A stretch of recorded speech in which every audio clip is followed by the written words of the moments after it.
I stumbled back, my knees shaking as the room around me began to spin. The weight of the revelation sank into my bones. The fire wasn't an accident. It had been orchestrated by someone close to Eleanor, someone who feared what she had discovered. They had tried to bury her, to erase her, but they had failed. And now she was back. The mirror's surface shimmered again, pulling my attention back, but Eleanor was gone. All that remained was my reflection, pale and trembling, staring back at me. The chamber was silent once more, but the oppressive weight of what I had learned hung heavy in the air, pressing down on me like 1,000 tons of stone. I backed away slowly, my mind spinning with the implications of what I had seen. The fire had not been an accident. It was a murder, and I had just uncovered the truth. The house was not just haunted by Eleanor's spirit, it was haunted by her thirst for vengeance. As I left the chamber and stumbled back into the library, I couldn't shake the feeling that the walls themselves were closing in around me. The house was alive with secrets, with memories of a past that refused to die, and I had just scratched the surface. I could feel Eleanor's presence still lingering in the shadows, waiting, watching. And I knew, deep in my soul, that I hadn't just discovered the past. I had set something in motion. I couldn't escape now. The weight of the house pressed down on me like an invisible hand, pushing and pulling, bending my thoughts in directions I hadn't thought possible. I could feel it in every step I took, each floorboard creaking beneath me, each gust of wind that seemed to howl through the cracks in the walls. The house was alive, not in any supernatural way, but in a far more unsettling sense.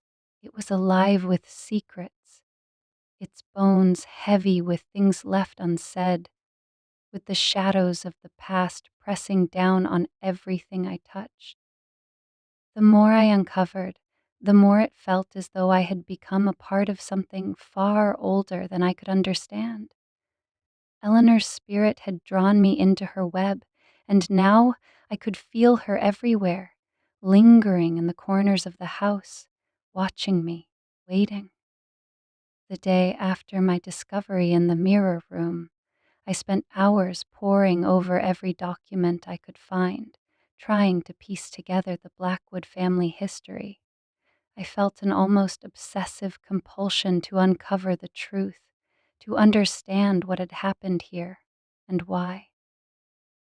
I couldn't ignore the gnawing sensation at the back of my mind, the feeling that there was more to this story, something darker, something that had remained buried for far too long. It wasn't just Eleanor's diary that called to me. It was everything. Her letters, the newspaper clippings, the old accounts. The more I read, the more I realized that there were threads that tied the Blackwoods to things far darker than I could have ever imagined. Thomas Blackwood had been a man of influence, well regarded in the community, a businessman with a reputation for precision and control. But as I dug deeper, I found the whispers that spoke of debts, shady dealings, and business ventures that never quite added up. There were mentions of people, some who had been close to Thomas, who had disappeared under suspicious circumstances. These names, some of them relatives, some old business associates, had vanished without a trace, their disappearances wrapped in a shroud of silence, the kind of silence that only exists when the truth is too dangerous to be spoken. The fire that had claimed Eleanor's life was just the tip of the iceberg. I could see it now, the pieces falling into place. Eleanor had been too close to the truth. She had uncovered something, something about her husband's business dealings, something that made him a target. But she hadn't been alone in this. There were others. Thomas's dealings were more than just shady business. They were tied to something darker, something far more sinister. I paused, the last of my thoughts trailing off as a realization hit me like a blow to the chest. Eleanor's suspicions were not just about her husband's business practices. They were about his life itself. She had been investigating him, trying to uncover what had driven him, what secrets he had been hiding. The truth, it seemed, was something far worse than simple fraud. As I sifted through letter after letter, my eyes landed on one that made my heart skip a beat. It was from Eleanor, dated 2 weeks before the fire. The ink was smudged in places, as though it had been hastily written, the words tumbling out in a frantic scrawl. It read, April 20th, 1878. I cannot trust Thomas any longer. I've uncovered too much. His debts, his dealings, there is something far darker at play. Someone is watching me. I've received threats, warnings to stop my investigation, to stay silent. But I cannot, not when I am so close to the truth. There are whispers, voices in the night. I hear them, even when I am alone. Thomas, he is not what he seems. The fire that took my family was no accident. It was deliberate, and I believe I know who is behind it. I must be careful, but I must also be brave. The truth is waiting in the shadows, and I will not rest until I uncover it. I will not let this house swallow me whole. The letter was a confession of sorts, Eleanor's final act of defiance. She had known something. She had uncovered something that had cost her everything. The truth was out there, hidden within the walls of this house, and I was going to find it. But as the evening wore on, a darkness settled over me. The air grew colder, and the walls seemed to press in around me. The house had become heavier somehow, as though the weight of its past was pressing against my chest, choking me. The house had always been oppressive, but now it was different. Now I could feel it. The presence that had lingered just beneath the surface was stirring, growing stronger, more insistent. I could hear the whispers again, faint at first as though they were coming from far off, but then growing louder. There was no mistaking it. Someone, something was in the house with me. I glanced nervously over my shoulder, half expecting to see Eleanor's pale, shattered face staring back at me. But there was nothing, just the empty, oppressive silence.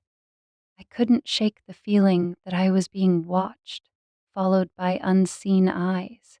Every move I made scrutinized.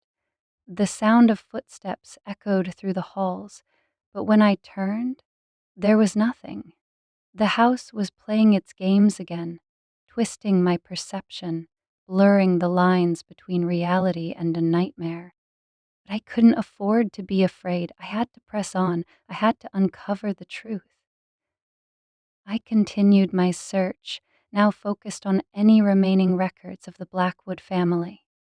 The hidden secrets seemed to be everywhere, layered beneath years of dust, tucked away in corners, locked behind doors that had been closed for too long. And then I found something else. It was a file, yellowed with age, tucked inside a drawer in the study. The name on the front made my breath catch in my throat. Victor Blackwood. Victor had been a distant cousin of Thomas and Eleanor, a man whose name had been whispered about in the same dark tone as Eleanor's. He had disappeared around the time of the fire, his body never found, his fate left a mystery. There were rumors that he had run off, fleeing some crime he had committed. But there were other rumors, whispers, of foul play, of a family secret so dangerous that it could not be allowed to live. I opened the file, my hands trembling as I skimmed through the documents. The records were sparse, but the details were enough to send a chill through my veins. It seemed Victor had been involved in some of Thomas's business dealings, but the file made it clear. Victor had known something, too. He had been investigating Thomas's secret debts, the ones that went beyond business and into dangerous territory. He had been trying to blackmail his cousin into revealing the truth. And then, just like Eleanor, he had vanished. My heart pounded as I pieced the timeline together. Victor had been killed, or worse, silenced, long before Eleanor had even started her investigation. Thomas had wanted to protect his secrets at all costs. The fire was his way of erasing everything, of burying the truth in the ashes, along with his wife and child. But Eleanor had known. She had uncovered the truth, and now I knew it too. The truth was darker than I had ever imagined. Victor had died because of what he knew. Eleanor had died because of what she was about to uncover. And Thomas? Thomas was still out there, hiding in the shadows, protecting the secrets of the Blackwood name. The thought made my skin crawl. I knew what I had to do. The house held the answers, but it also held the darkness. The truth was buried in its very bones, and if I wanted to survive, if I wanted to make it out of here alive, I had to face it head on. The house had no mercy. It had swallowed the Blackwoods whole, and now it was coming for me. The air in the room grew colder still, and the whispers grew louder. They weren't just in the walls anymore, they were in my head. "Ye are too late, the truth is already gone." And then I heard a voice I knew too well. It was Eleanor. She was calling to me. The mirror's surface rippled again, a wave of cold washing over me as Victor's face twisted into an expression of torment. His eyes, once familiar and full of life, were now hollow with anger. The flickering flame of the house's past seemed to burn behind them, casting his features in a grotesque, distorted light. His voice rang out from the depths of the glass, low and threatening, like a distant storm gathering force. You shouldn't have come here. He said, his words heavy with a fury that seemed to reach beyond the limits of the glass. His voice wasn't just a sound, it was a force that vibrated through my chest, as though the house itself was speaking to me through him. Now you'll join us. I stumbled back, my breath catching in my throat. The words echoed in my mind, repeating, reverberating with an ominous finality. Panic gripped me, yet I couldn't tear my eyes away from the mirror. The surface seemed to bend, to fold in on itself as if it were no longer a reflective surface, but a gateway to something far darker. And then they appeared, Eleanor and Victor. They didn't simply appear before me, they emerged from the mirror, their forms flickering like ghostly flames. Eleanor, her long, singed hair and tattered gown still holding the remnants of the fire that had claimed her life, floated in front of me. Her eyes, wide with sorrow and rage, locked onto mine. The room grew colder, the shadows deepening around us, and her voice, soft, melodic, and yet carrying the weight of centuries, reached into the depths of my soul. Expose the truth, She demanded, her voice a mixture of sorrow, anger, and something far more desperate. or suffer the same fate. Her words hung in the air, thick with the weight of their meaning. It felt as though the house itself was holding its breath, waiting for my response, for my decision.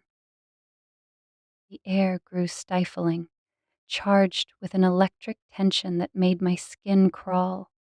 I could feel the oppressive weight of their presence pressing down on me, their eyes like burning coals, condemning me for having come this far.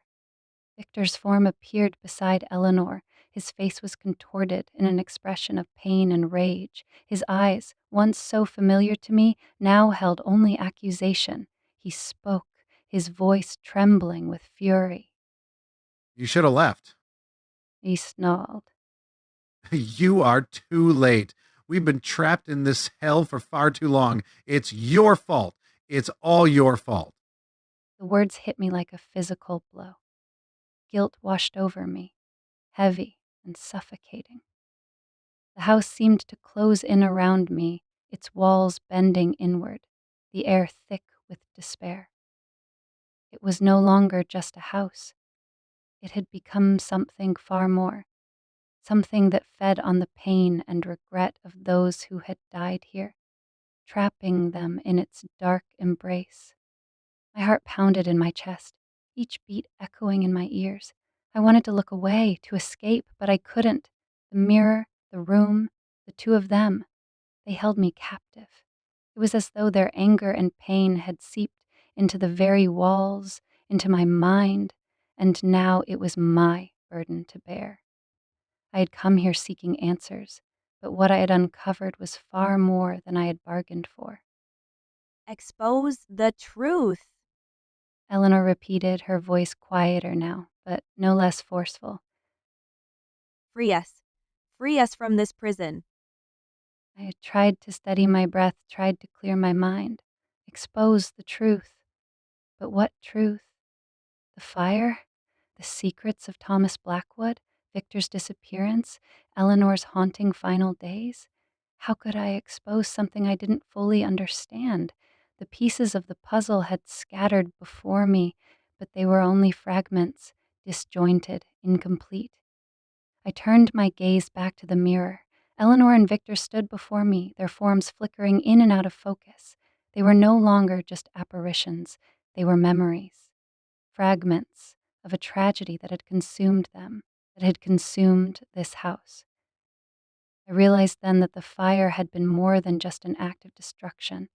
It had been an act of erasure, a way to bury the past, to bury the truth, to erase the family's darkest secrets. Thomas Blackwood had burned everything that stood between him and his legacy. The house was not just a home, it was a mausoleum, a crypt holding the spirits of those who had died because they had known too much. The fire had been the final act in a long, sordid history of betrayal, lies, and cover-ups.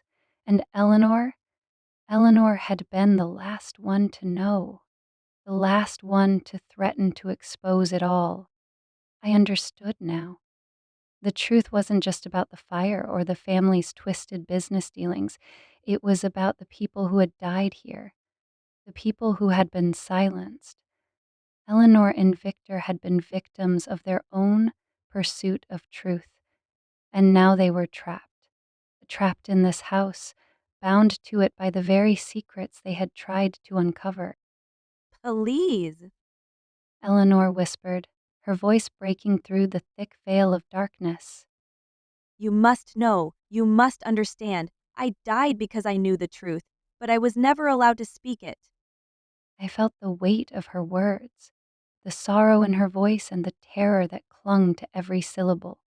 The house had swallowed them, trapped their souls within its walls, and now it was trying to do the same to me. A sudden clarity struck me. This was not just about uncovering the truth. It was about freeing them. Eleanor and Victor's souls had been bound to this house, bound to its dark history, and as long as the truth remained buried, they would never rest. But to free them, I had to expose that truth. I had to dig deeper, follow the final thread that would unravel the dark tapestry of the Blackwood legacy. But how? I could feel the pull of the house, its grip tightening, trying to drag me into the shadows with them. The mirror flickered again, the surface rippling, as if reacting to my inner turmoil. You've already found some of the truth. Victor said, his voice softer now, almost pleading. But it's not enough. You need to find the final piece, the last secret. Eleanor nodded, her expression still sorrowful, but now tinged with something more, a quiet hope, fragile and flickering like a candle's flame. Find Thomas, find him and expose him. Only then can we be free. But where was Thomas Blackwood? Had he died in the fire? Or had he escaped like a coward, leaving his family to burn? Had he been part of the conspiracy? Or was he a victim too? The questions swirled in my mind, pushing me toward one inevitable conclusion. I had to find Thomas. He was the key. He had to be. The mirror trembled, the apparitions of Eleanor and Victor flickering like fragile shadows. It was as if they were losing their hold on this world, their presence slipping between the cracks, fading with the darkness. Do not leave us. Eleanor whispered, her voice barely audible now. Do not let us fade away. I had no choice. I had come this far, and now I had to follow through. For Eleanor, for Victor, for the souls trapped in this house. I had to find the truth.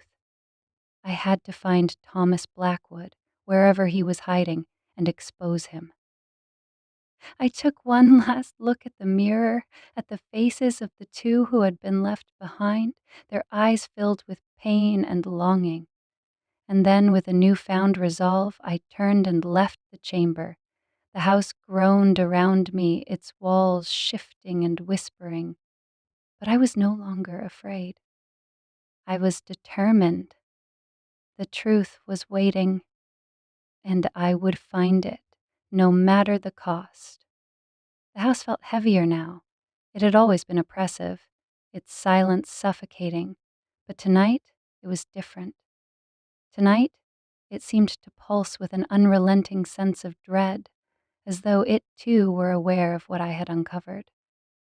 The air was thick with the ghosts of the past, and I could almost feel their presence pressing in on me, suffocating me with the weight of their sorrow, their anger. I didn't have time to reflect on the significance of what I'd found. Not yet. I couldn't afford to falter, not now when I was so close. The final piece of the puzzle had clicked into place. Victor, the elusive and mysterious cousin of Eleanor, had been the one to pull the strings. He had orchestrated the fire that had taken so many lives, a fire that had been meant to destroy Eleanor and everything she had uncovered about his dirty dealings. And now, his betrayal had bound him and Eleanor both to this house, trapped in a cycle of torment for over a century. I had found the journal, Victor's journal. I can still feel the cold leather under my fingers as I opened it, my heart pounding with each word I read. The carefully inked words seemed to burn with a malice that cut through me. He didn't write with remorse or guilt. No, his confession was cold, detached, as if he had seen the lives he had destroyed as little more than collateral damage. I needed her gone. Eleanor was getting too close to the truth. She was going to ruin everything, so I made sure she wouldn't survive the fire. I tampered with the house's safety. I tampered with the house's safety. I removed the fire breaks. Sabotaged the fireproofing. I knew the flames would take it all, and when they did, I would be free. The words hit me like a physical blow, their meaning sinking in slowly, painfully. Eleanor hadn't just been a casualty of a tragic accident. She had been murdered, not by some anonymous, faceless figure, but by her own blood, her own family, the very person she had trusted, the very person who should have protected her. My hand trembled as I turned the pages, reading on. Victor's detailed account of his plans sickened me. But there was more, much more. The fire did its work, but it wasn't enough. The next entry continued. Um, Eleanor's spirit won't rest. She knows. She knows what I did, and she will haunt me until the truth comes out. But I can't let her. I won't let anyone expose me. The words bled into each other, a rambling narrative of Victor's growing paranoia.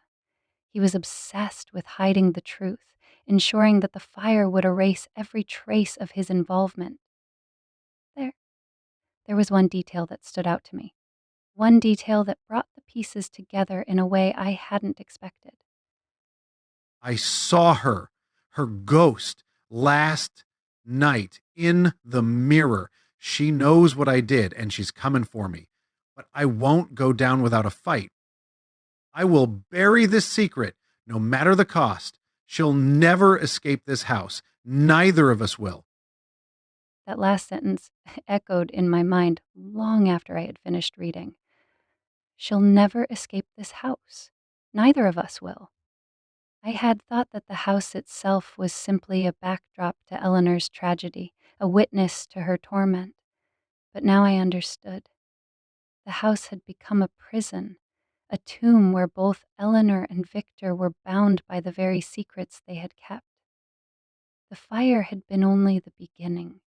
Their souls had been trapped here, caught in an eternal loop of suffering, because Victor had never faced justice, and now neither of them would ever find peace until the truth came to light. I felt a cold shiver creep down my spine. The house groaned around me, its walls creaking with the weight of history. But the more I thought about it, the clearer it became. I had to do something. I couldn't just leave it like this. I couldn't let them stay trapped here, unable to move on, forever bound to the place where they had both been destroyed. And I knew that I was the only one who could do something about it. But what could I do? How could I possibly free them? The house itself was a reflection of their twisted legacy, their darkness.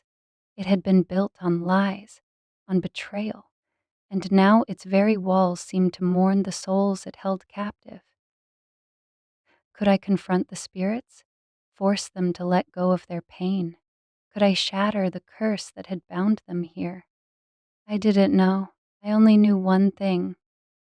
I couldn't let them suffer any longer. I couldn't let the house keep feeding on their torment. I had to expose the truth. It was the only way. As night settled in, I made my decision.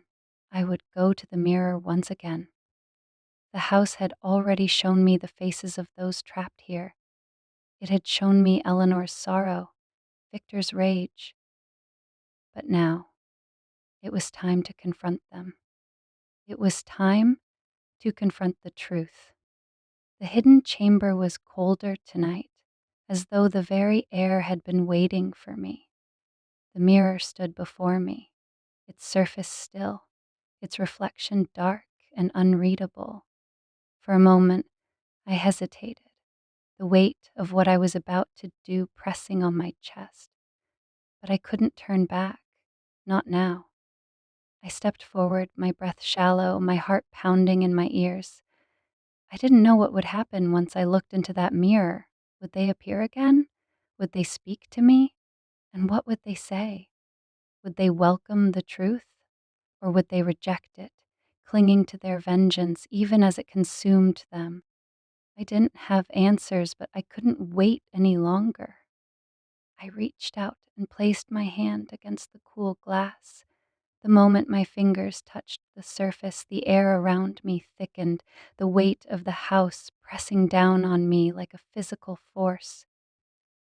The mirror rippled, like water disturbed by a stone, and I could hear the soft whispers again. Eleanor's voice, Victor's. You came back. Eleanor's voice floated from the depths of the mirror, her tones strained and filled with anguish. You came back to finish it, to finish what we started. I swallowed hard, forcing myself to meet her gaze. I'm here to expose the truth, I said, my voice barely above a whisper. The fire, It wasn't an accident. It was you, Victor. You killed her. Victor's form appeared, flickering in the shadows, his face twisted with rage. Lies. You know nothing. You don't understand. You're just like her, weak, naive. No, I said, my voice steadying, my resolve hardening. I know what you did. I know the truth. You sabotaged everything. Everything she stood for. You killed her, Victor. There was a moment of silence, and then, with a horrible groan, the mirror's surface cracked. The shards splintered outward, showering the room in a rain of broken glass. The house groaned, its walls seeming to shake in response. The shadows shifted, twisting into strange angular shapes. And then, in an instant, it all stopped. The air grew still. The weight lifted. And for the first time since I had entered this cursed place, I felt light. The darkness that had clung to the house seemed to recede, as though the very act of speaking the truth had begun to break its hold. And then they were gone, Eleanor and Victor both. Their forms faded, their presence dissipating like smoke in the wind. The oppressive atmosphere lifted, the house no longer groaning with the weight of their sorrow. Silence settled over the room, a silence that was not filled with dread, but with peace. I stood there for a long time, the shattered pieces of the mirror reflecting the dim light of the room. The truth had been spoken. The secrets had been laid bare, and, for the first time in 100 years, the house felt like it could breathe again. The spirits had been freed, and so had I. The air in the hidden chamber was different tonight. It was thick with something. I wasn't sure what. Perhaps the very weight of the house's lingering history. Perhaps it was the last remnants of the spirits, the souls of Eleanor and Victor, still uncertain whether to let go of their torment or embrace the unknown. There was an undeniable tension in the room, a quiet, desperate hope clinging to the stillness. I stood there in the dim light of the chamber, the dust settling around me like the last whispers of the past. The ornate mirror before me gleamed, its surface smooth and cold, but it no longer felt like just a reflection of the room behind me. It felt like a gateway, a threshold between the worlds, one foot in the realm of the living, the other in the world of the dead. My fingers trembled slightly as I placed the two documents, the ones that had brought me here, that had exposed the terrible truth on the glass. The weight of the journals felt heavier now, as though the words themselves held more meaning than ever before. Eleanor's words echoed in my mind, "Help us and we can move on." It was a plea I had heard before, a whisper from the darkness. But it carried more weight now, as though the very fabric of the house was begging for release. The walls, the very air, seemed to hold its breath, waiting for what would happen next. I took a deep breath, pushing aside the dread gnawing at my insides, and stepped closer to the mirror. The cold glass pressed against my palm, and I could almost feel the vibrations of the house pulsing through it. I wasn't sure what would happen, how this final confrontation would unfold, but I knew it had to happen. I had come this far, and I could not, would not turn back now. Then, as though summoned by my thoughts, the mirror began to ripple, a faint glow emanating from its depths. I could see the shadows flicker, first the outline of a figure, then another, Eleanor and Victor. Their forms materialized from the light, hazy at first, then gradually becoming more distinct. Eleanor's face was familiar now, not just from the diary, but from the many moments I had seen her, haunting, tragic, and full of sorrow. There was something different this time. The fire in her eyes, the rage that had once burned through the air, was gone, replaced by something softer, more vulnerable. She seemed almost peaceful, as if she had been waiting for this moment. Victor, on the other hand, was a different presence entirely. His form flickered, shifting between anger and something deeper. Regret, maybe? It was hard to tell. His eyes held no warmth, only a coldness that reminded me of the betrayal he had caused. He had been the architect of so much suffering, and yet now, as he stood before me, I couldn't tell if he felt remorse or simply fear of what was coming next. You seek the truth. Eleanor's voice filled the chamber, soft and laced with sadness, but there was a tremor of something else, a quiet plea that tugged at my heart. Help us, and we can move on. Her words were a reflection of everything I had come to understand about the house. She was not a vengeful spirit, not truly.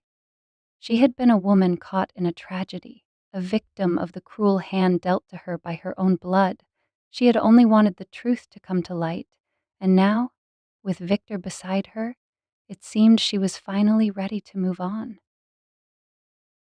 Victor spoke next, his voice low and gravelly, as though he had struggled to find his words. Expose me, he said, his tone flat, but there was something about his gaze, something that shifted between anger and desperation. Expose the truth, and you release us from this cursed existence. I nodded, my throat tight. I could see the flickering image of their past, their pain, their torment, and I knew, deep down, that this was it. This was the moment when it all came to a head. The house was waiting for this.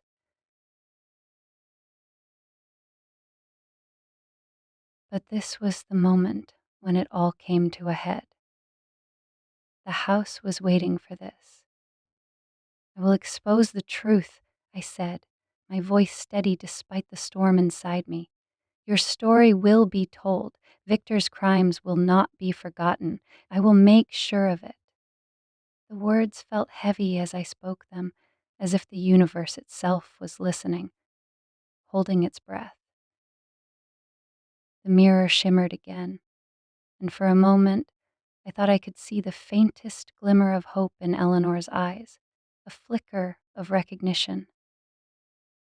For the first time, it seemed as though the house itself was responding, not with anger, but with something else, something gentle. I continued, my eyes never leaving theirs. The world will know what happened here. The world will know about your suffering, Eleanor, and they will know the truth about Victor. The atmosphere in the room shifted then. The heavy weight of despair that had clung to every corner of the house for so long seemed to lift. The temperature rose, just a little, as though the house were exhaling after holding its breath for so long. It felt as though the very walls were sighing in relief. Eleanor stepped forward, her face now illuminated by the soft light emanating from the mirror. Her expression was no longer one of rage, but of gratitude, of something deep and moving. Thank you, she whispered, her voice so soft it almost didn't reach my ears. You have given us our peace. There was no malice in her words now, no fury, just peace. I could feel the change in her energy, a sense of calm that radiated outward, filling the room. The flickering image of her began to stabilize, her form growing more solid, more real, and it was then that I understood. She wasn't just asking for justice. She was asking for release. Release from the chains that had bound her spirit to this house, to this unfinished tragedy. Victor, his face still twisted in the remnants of guilt, stepped forward as well. There was something different in his eyes now, something that hadn't been there before.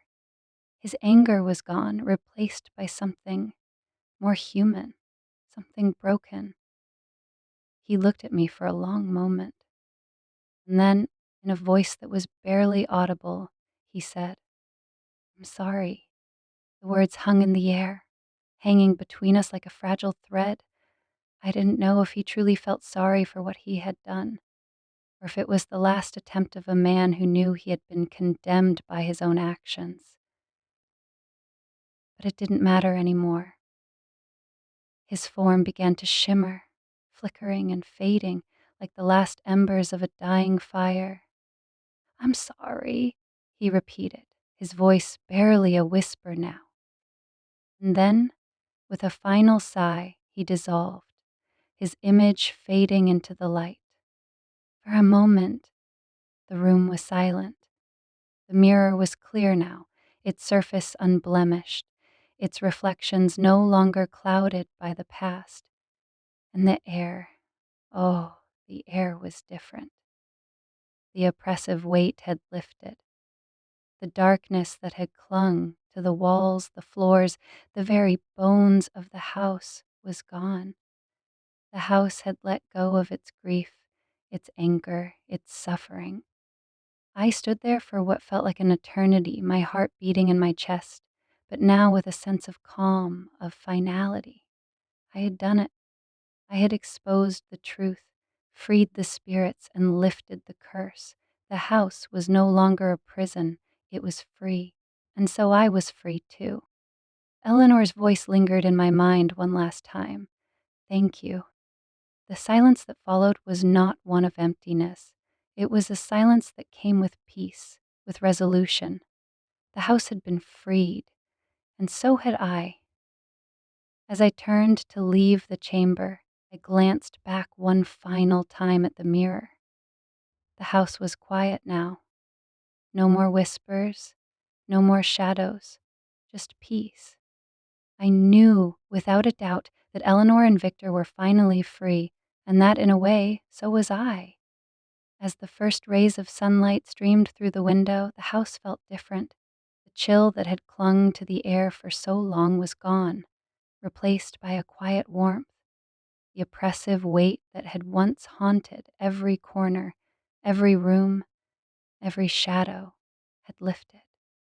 The darkness that had seeped into the bones of the house seemed to have faded with the first light of day, as though the house itself had exhaled a long-held breath. It was as if Raven Hill had found peace, or perhaps I had. I stood at the window, staring out at the quiet, serene landscape that now lay before me. The once darkened halls were alive with light, the flickering shadows banished by the brightness of the new day. The house no longer felt like a prison, but rather a home, a place of history and healing. It was as if, for the first time, I could truly see it, its grandeur, its beauty, the stories it held in every creaking floorboard and every aged beam that had stood the test of time. I turned from the window, my gaze drifting to the desk where Eleanor's diary and Victor's journal now sat. The pages, worn and fragile from my relentless searching, seemed to hold a power of their own. In a way, I had never truly left Raven Hill. The journey I had begun all those months ago had changed me in ways I hadn't anticipated. I had come here to unravel a mystery, to uncover the truth about a family's tragic end. But what I had found and what I had helped to free had rooted itself deep inside me, as though the house had left an indelible mark on my soul. But for now, it was over. The house was no longer haunted. Eleanor and Victor were at peace, and I had played a role in that peace. I had uncovered the secrets of the past and brought the darkness to light. That was enough. It had to be enough. I packed my things, the weight of the journals heavy in my hands as I prepared to leave. There was nothing left to do here, nothing left to discover. Raven Hill had given up its secrets. I had released the spirits of its past, and now it was time for me to return to my own life, to the world outside. The drive back was uneventful. The roads were quiet, the sky a deep blue, stretching endlessly above me. Yet even as the familiar landscape of the world outside Raven Hill passed by, I couldn't shake the feeling that something wasn't quite right. The unease lingered, like a shadow that refused to leave. It was as if the house itself had marked me, had changed me in ways I couldn't fully understand. It was a feeling I couldn't explain, a feeling that had clung to me since that final night in the house when the spirits of Eleanor and Victor had finally found their peace. But now, as the weeks passed and life slowly returned to normal, I pushed those feelings aside. I went back to my routine, to the things that once felt familiar: work, friends, the mundane tasks of everyday life. But every so often, I would catch myself thinking of Raven Hill, of Eleanor, of the fire that had claimed so many lives. And then, inevitably, my thoughts would wander to the mirror in that hidden chamber, the mirror that had borne witness to so many. The house was silent now, but I wondered if it could ever truly be at rest. Had I done enough? Had I truly freed everything that needed to be freed? I tried to put it out of my mind. I had done my part. I had solved the mystery. I had confronted the spirits and I had freed them. That was enough, right? But then, late one night as I was preparing for bed, I saw it. A flicker of movement, just a shadow at the edge of my vision. At first I thought it was nothing, perhaps a trick of the light, a fleeting moment of tiredness that my eyes played on me. But when I turned to look, there was nothing there, only the stillness of my room. I tried to dismiss it, returning to the mundane task of getting ready for bed, but the unease had already crept in, coiling itself around my thoughts.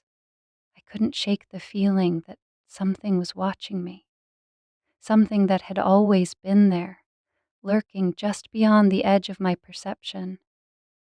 I glanced around the room, half expecting to see something or someone standing in the shadows. But all was still, all was quiet.